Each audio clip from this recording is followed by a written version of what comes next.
Hi everyone, it's Kute here, giving you a shout out from Los Angeles, wherever you are, sending you so much love. Today I want to talk a bit about rejection and overcoming rejection. Rejection, many of us are afraid, right, of being rejected. So as a result of our fear of being rejected, we often hide, we withhold, we lie, we create and do all sorts of things, and we're not fully authentically ourselves because we're often afraid of, if I speak my truth, if I am who I truly am in the world, if I let you see who I am, then perhaps you will reject me. Perhaps if I let you see who I truly am, you won't necessarily love me. And as a result, we hide ourselves, we withhold ourselves. We're not fully expressed as authentically as we truly are. And I say that when you are not being yourself, when you betray yourself in order to get love outside, when you are not fully yourself in order to not be rejected from those around you, ultimately it's not those around you that are rejecting you. It's not other people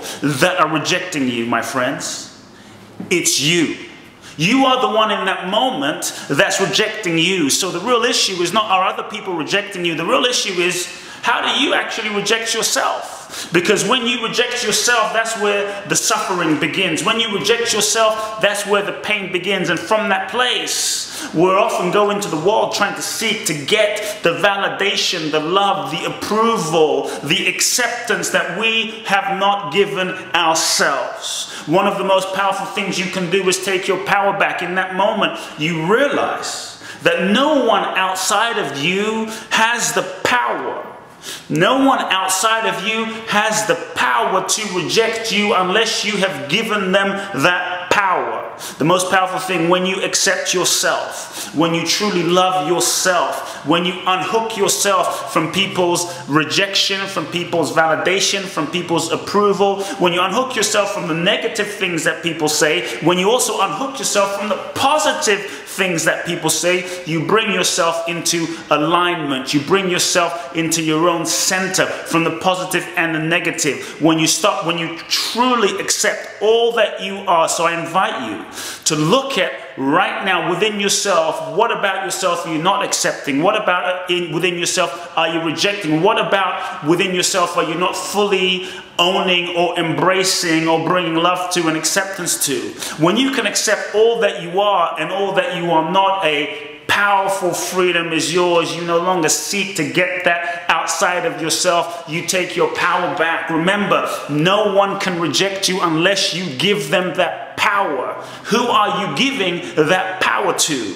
And you see, when someone sees you or perceives you, what they think about you, what they believe about you, actually reveals more about who they are than it does about you, yet we often take it personally. But what they perceive and their judgments on you actually reveals more about themselves based on their own conditioning than it does about who you are. So I invite you not to take it personally, because it shows you more about where they're at ultimately in their lives. When someone rejects you, they're not really rejecting you.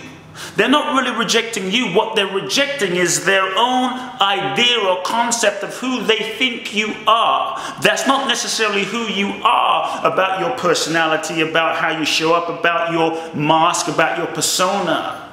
The degree to which you might be identified with yourself as this form, the degree to which you might be identified with yourself as this ego structure, the degree to which you might be identified with yourself as this name, as this body, as this persona, is the degree to which you will be holding on, is the degree to which you set yourself up to be rejected. The real freedom to overcome rejection is to know who you truly are essentially.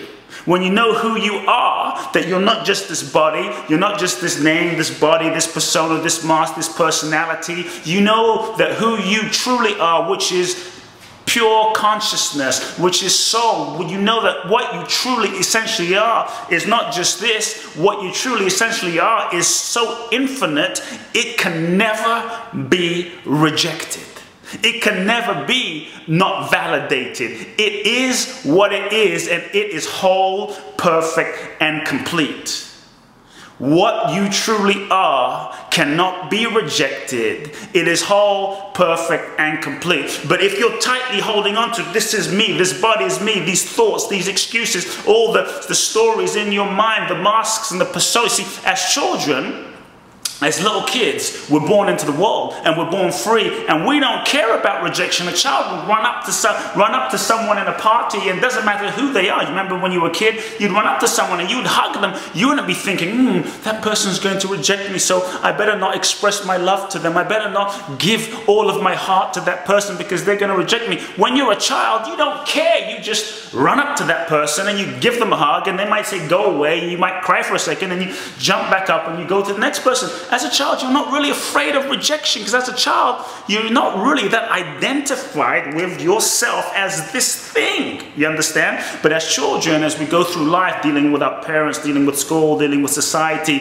we often learn all sorts of ways to disconnect, to not feel, to not get hurt. We also start developing all sorts of mechanisms, strategies, and personas. We start learning as we grow up and deal with our parents that we often learn, wow, if I'm this way, I get pain, but if I'm another way, if I'm funny, if I'm quiet, if I'm nice, if I'm just, a nice little girl, a nice little boy, then I don't get so much pain. In fact, I get praise from my parents. Oh, he's such a nice person. She's so quiet. She's so sweet. And as a result, we start identifying with that persona, with that mask, with that mechanism, with that way of being in the world, and we start learning also who do we need to be in order to be loved. We start learning who do I need to be in order to be loved, validated, approved of, as a way to function and survive and get my acceptance needs met so that I'm not rejected, because we learn that who I essentially am is not enough, and if I'm myself, maybe I get pain, but if I'm this way,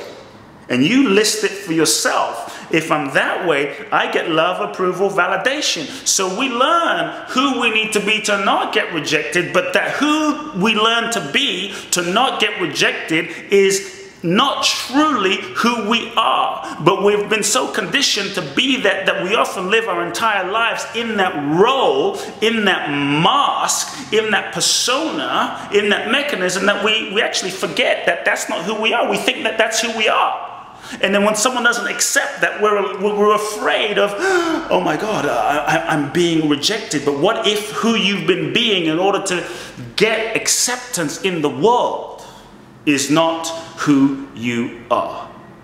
Ultimately, my amazing friends, who you are is pure. Who you are is light. Who you are is untouchable. Who you are is free, is clear, is infinite, pure consciousness that can never be rejected. Remember who you are. Know who you are.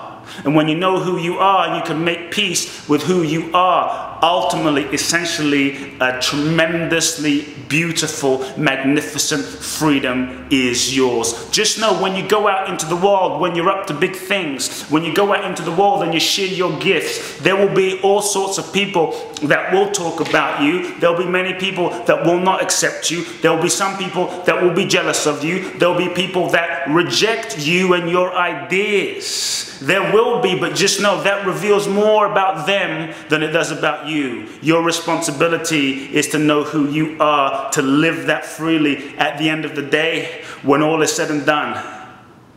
And you are alone by yourself, and you have to look yourself in the eyes. The question is, can you be at peace knowing? Can you look yourself in the eyes, and can you be at peace knowing that you lived your life with integrity, with authenticity, and true to your heart?